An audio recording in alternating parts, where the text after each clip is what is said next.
Semicolons are another piece of full stop punctuation, but they're different from a period in that they have a kind of springy feel to them.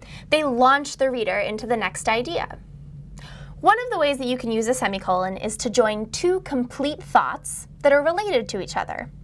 For instance, you can bring any guest to the party, semicolon, however, we do have some guidelines. Often you'll see a word like however following a semicolon, but you don't need it. If you're joining two related ideas, it could also say, you can bring any guest to the party, semicolon, we do have some guidelines. The other way that you'll see the semicolon used, especially on the test, is with items in a list when the items already include a comma.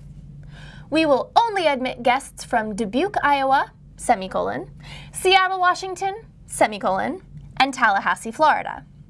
That way you can differentiate between the commas which go with the items and a semicolon which separates the items from each other.